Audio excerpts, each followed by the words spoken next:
Hey YouTubers, Glenda here. Just want to give you guys an update. Most of you know I've been in a faith walk for about 17 months and depending on God for provision, which is what I believe He told me to do. And this month, April, my provision didn't show up. So I have been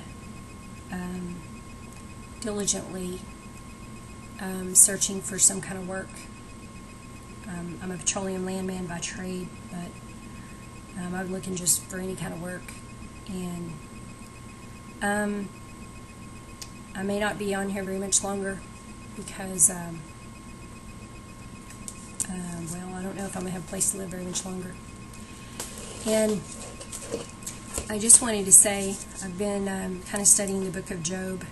And in the first chapter of Job, when Job is told that he's lost everything, he's lost his children, he's lost almost all his servants, he rent his mantle, which means he tore his covering, and he shaved his head, which I believe was a sign of mourning back then.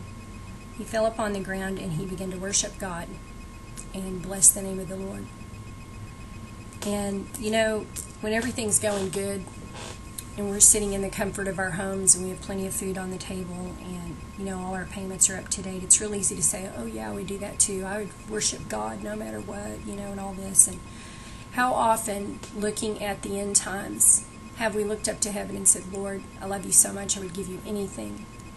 I would die for you. And we meant it. You know, from our hearts we meant it. And those words are easy to utter when everything's going well. And I've been walking around my house today, just, you know, thinking, trying to figure out what's going on. The first thing I did was, I thought maybe I'd gotten into sin somewhere. And I said, Lord, show me. If I'm in sin, I'll cut it off. You know, tell me if I'm doing something that's stopping my provision from coming in. I did not find any sin in my life, and the Lord did not reveal any to me. And I thought, okay, I don't have enough faith. But I know that I have believed the same way I have believed the 17 months before April. And I said, Lord, do I not have enough faith to receive provision? Is that what's wrong? I don't have enough faith, and so you can't get anything to me? And the Lord didn't tell me I didn't have enough faith. And I looked at those things because those are the things that I would tell someone else to look at. You know, if you're not hearing from God, if your stuff's not coming in, you probably got some sin in your life, or, you know, you work on your faith, or, you know.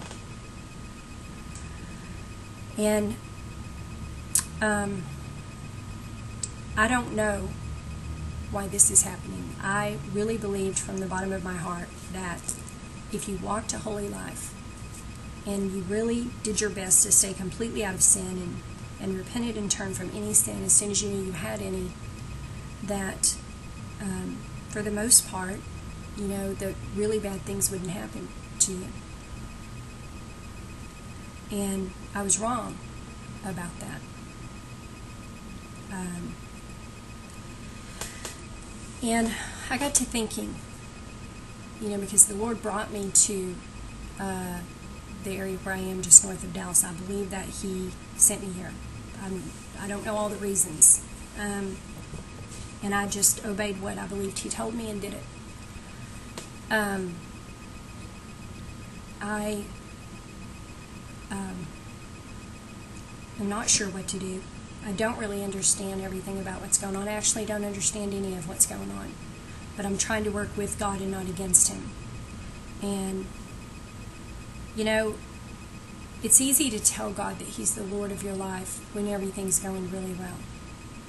It's easy to call Him Lord, and it's easy to say, oh, you know, I would do anything and I would go anywhere and all this kind of stuff. Sometimes God will come and show you whether your heart matches up with your words or not.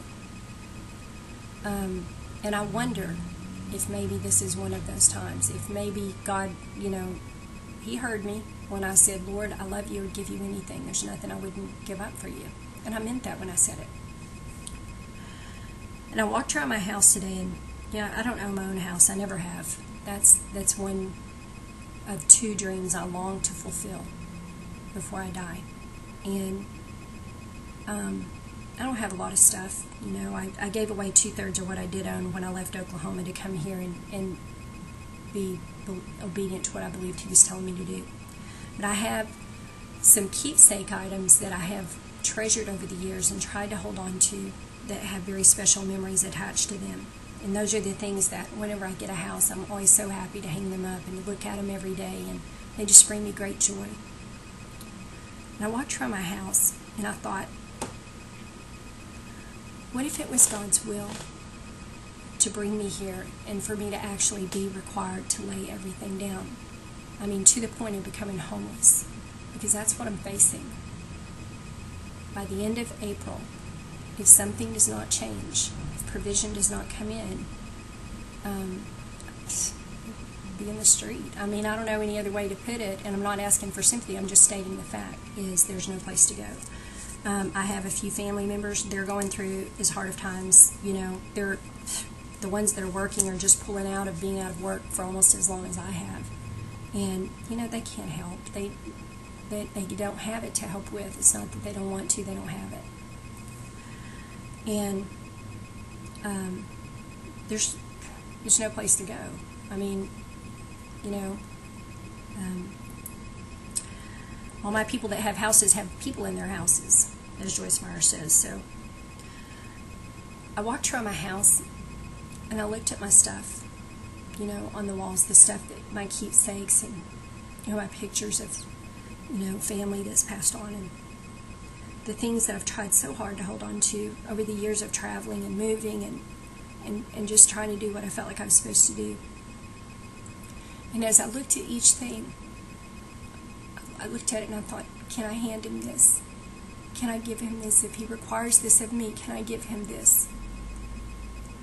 Can I give him this thing? You know, can I give him this thing? Did I really mean it when I said, Lord, I would give you anything? I would lay everything down for you. Did I really, really mean it? From my heart, did I really mean, Lord, everything? And I pray that that is not what he requires of me, but if he does, he does. And the question is, you know, we all know that we're in the end of the end times, and that things can get so much harder than they are that we won't even be able to describe them in words. And we probably won't have time to describe them anyway, because we'll probably all be on the run. And we all say, oh, you know, I'll still serve him then. You know, I won't turn from him. I won't deny him. Those words are easy to utter when you're in the comfort of your house and you have money in the bank. But that you really, really have to stop and think. If he took away your job tomorrow, if you couldn't pay your house payment or your rent in a month and you had no place to go, if the bank came and got your car, if sickness struck your child down or your spouse, can you still call him Lord? Is he still your Lord then? Is he still your God? Can you bless his name? Can you worship him and say, Lord, I may not understand what's going on, but you're still God. You're still the Lord of my life, no matter what. Can you do that? Not just can you say, oh yeah, I do it. Can you do it when you are going through the worst time of your life? I ask that question because I think the time is coming really soon when we're all going to have to answer it. Some of us may have to answer it sooner. You know, we may go through things that require us to give up everything.